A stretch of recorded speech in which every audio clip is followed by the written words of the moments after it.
Gagawa ako ngayon ng fresh tomato salad. Simpleng-simple lang po.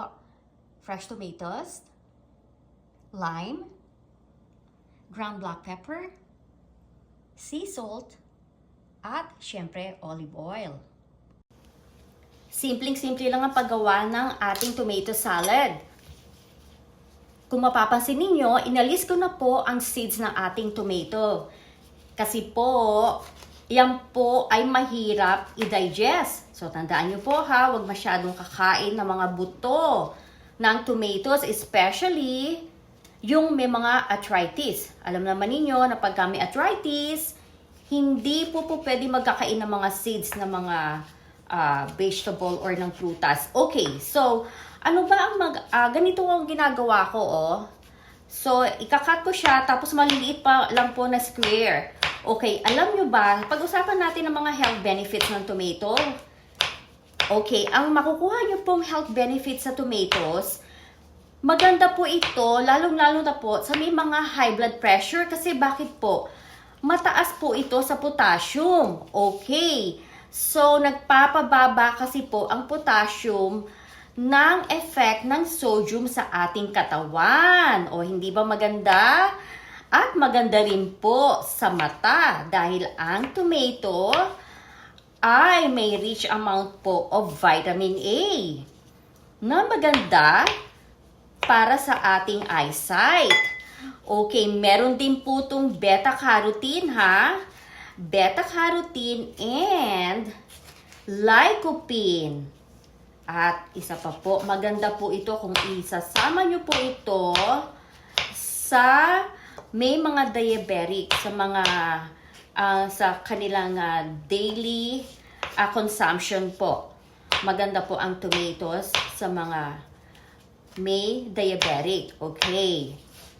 Maganda rin po ito sa buto. It actually strengthens the bones. O hindi ba't napakaraming health benefits ng tomato? Aside from masarap siya, marami pa tayong makukuha mga health benefits. O hindi ba? So, ganyan lang po. Simpleng-simple. Kinakat ko lang siya ng square. Pero I make sure po na talagang hinuhugasan po maigi ha, ang tomato bago po natin to i-consume. Okay? Alam naman ninyo na anything na binili natin sa labas, syempre kailangan mag-ingat tayo, no? Dahil hindi natin alam kung sino-sinong humawak nitong tomato na to. Oh, okay. So, meron pa pong isa. Maganda po ito sa liver. Okay. So, hindi ba't napakaraming health benefits ang ating tomatoes? Oh, at maganda rin po ito sa mga bata. Pero siguraduhin lang po ninyo ha, kung pakakainin po ninyo ng tomato ang inyong mga anak, alisin nyo po ang mga buto ha. Kasi alam ko po, yung iba, nasanay na po na hindi inaalis ang buto ng tomatoes. Okay. Ingat po tayo ha sa pagpapakain sa mga anak natin. Kasi nga po, unang-una, mahirap pong tunawin yung mga buto niyan ha. Actually, ako, hindi po, every time po na gagawa ako ng tomato salad or anything na paggagamitan ko ng tomato kahit sa pagluluto, I actually make sure na inaalis ko po talaga yung buto. Talagang nililinis ko siya mabuti, inaalis ko yung mga seeds po niya. Okay. At yun nga, maraming health benefits, lalo na sa mata, yung mga bata. Kailangan din nila ang, syempre, for good eyesight, ano?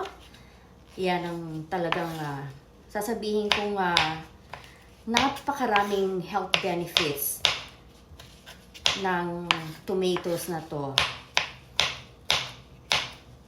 Pero mas maganda, syempre, kung magagawa kayo ng salad, yung medyo hinog na yung tomatoes natin, di ba? Kasi ayaw naman natin kumain ng raw tomato. Siyempre, hindi na, sino bang gustong kumain ng raw tomatoes, di ba? Aside from it's sour. Hindi po masarap. So, ganyan lang po ginagawa ko. Simpleng-simple. Ito po yung pinakasimple na salad, tomato salad, na ginagawa ko po. Kasi alam nyo ba na ito po, may nahulog pang isa. Alam nyo ba na ito po ay napakasarap po nito, lalo na kung let's say may mga prito kayo. Prito, langganisa, basta anything na prito or just like this po pwede po. So ito naman ang ating lime. Ano ba ang health benefits na makukuha natin sa lime? Well, ang lime po ay rich in vitamin C. Siyempre, pagka rich in vitamin C, ano ba yun? It actually boost the immune system. So,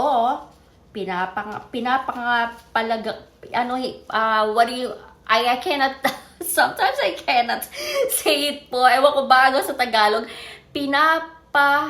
Inaalagaan po. Parang gano'n. Okay. So, oh my gosh. Okay. Nalito na ako. Dito po muna natin siya i-squeeze. So, meron akong squeezer para pinakamadali. I-squeeze po natin dito. Ito po yung kanyang pinaka-sauce na ilalagay natin sa tomato.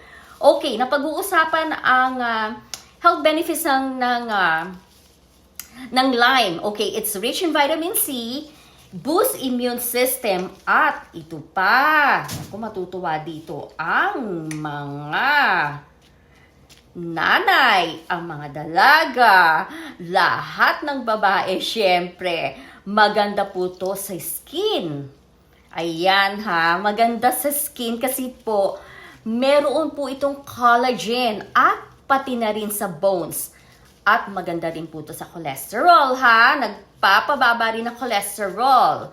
Okay, so, ayan na, na-squeeze ko na itong ating lime. Pinakamaganda nga po kung meron kayong squeezer kasi nga yan, napakadaling ma-squeeze. Nakita naman ninyo yung juice, ng ating lime.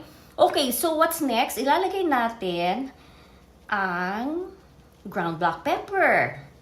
Ayan. Ako ho talaga, sabi ko sa inyo, wala po akong measurement pagkadating sa mga karamihan ng mga niluluto ko. Okay, and what else? Siyempre, lalagyan natin siya ng sea salt. Okay. Sea salt and ang ating olive oil. Siguro po sa olive oil, ayan sa olive oil, susukatin ko, ayan, 2 tablespoon ng olive oil. Okay.